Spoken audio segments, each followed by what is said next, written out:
Здравствуйте, дорогие друзья! Я Любовь Щербинина, создатель духовно-практического метода «Энергия сил света».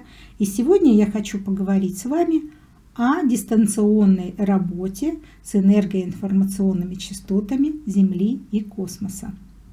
Иногда некоторые люди спрашивают меня, действительно ли это возможно. И я говорю абсолютно однозначно «да». Дело все в том, что одинаковых людей на нашей планете не существует. Мы все прозрачны для космических сил.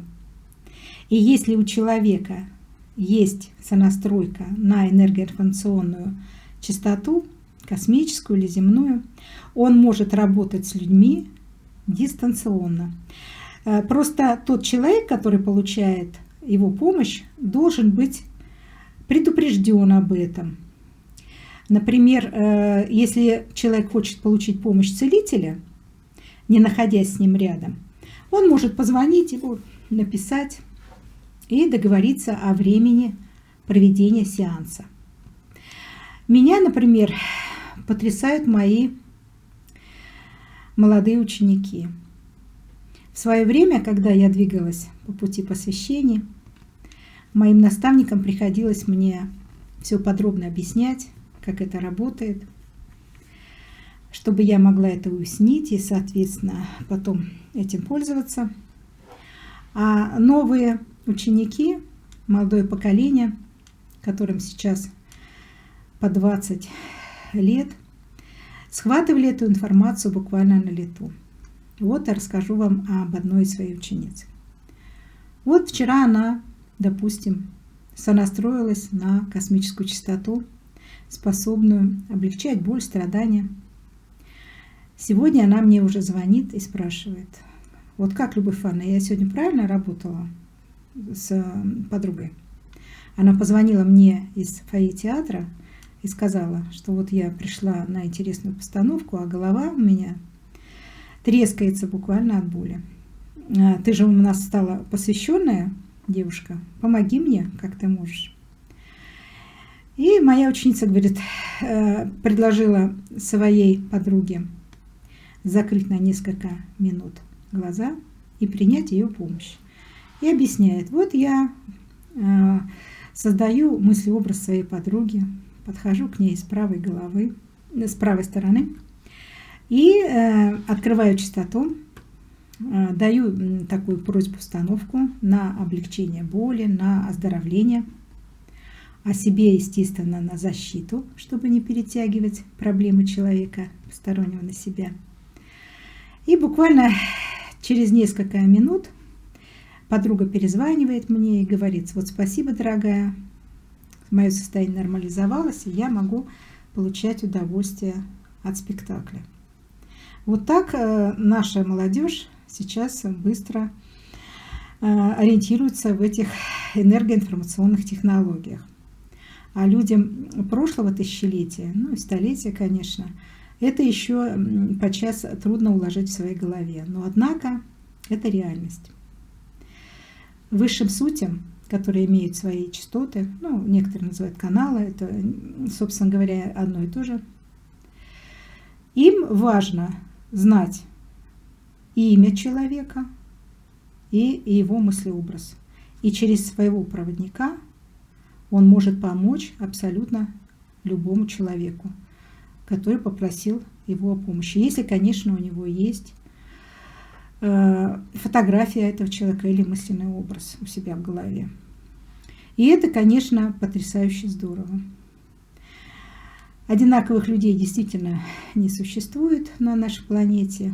Мы все звезды, все миссионеры в своем роде, у каждого своя миссия. И каждый занимает свое место в человеческой иерархии по своим качествам матрицы. И одинаковых среди нас нет.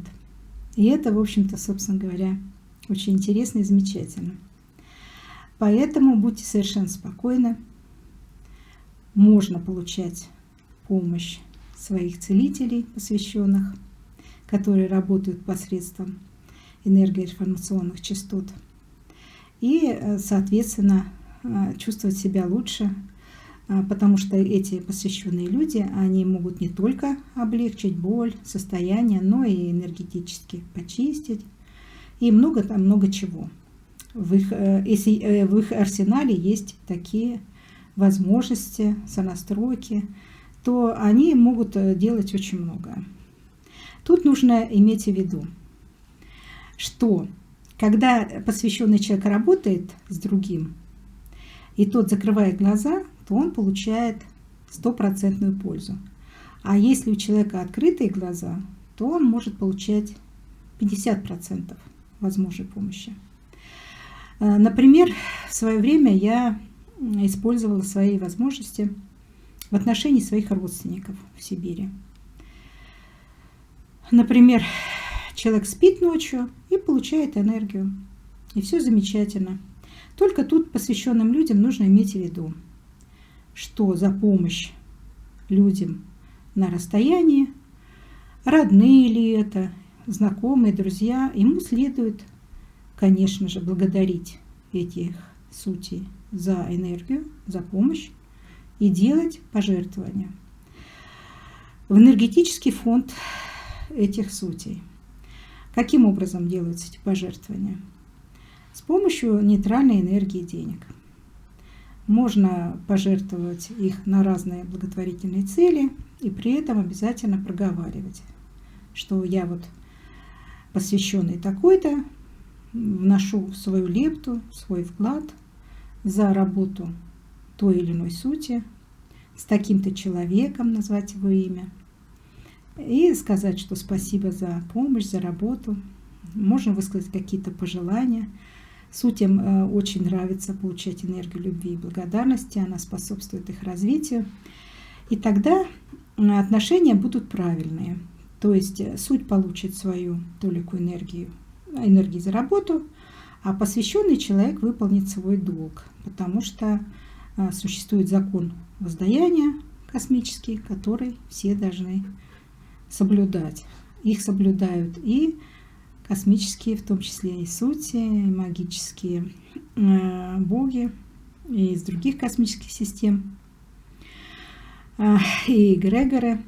В общем, все тонкоматериальные такие субстанции. И человеку спокойно становится, он отдал свой долг и может продолжать жить, функционировать, развиваться, будучи никому не должным. А должен не стоит быть никому. Всегда имеет смысл благодарить людей за добро, за помощь, за энергию, за участие. И, соответственно, выполняя эти законы, можно сохранять таким образом себя от разных бед и несчастий. Вот, собственно, что я хотела сказать вам по поводу этого предмета. Всегда имеет смысл каждому человеку, конечно, по его желанию, можно быть и жить, собственно, совершенно открытым под небом, и уповать на Бога, и быть верующим, и молиться, обращаться к святым, тоже благодаря их за помощь обязательно. Если этого не происходит, то и помощи никакой не будет. Об этом я подробно писала в своей книге «Сам себе целитель». Там, в частности, информация о том, что человеку достаточно иметь несколько энергоинформационных частот, чтобы помогать себе и людям. Каждый человек решает сам за себя. Кому-то вполне нравится жизнь открытая под небом, кто-то уповает на религиозные эгрегоры. В общем, каждому свое. А вы, пожалуйста, делайте тоже свой выбор. Я желаю вам удачи и процветания. До следующих встреч. До свидания, мои дорогие друзья.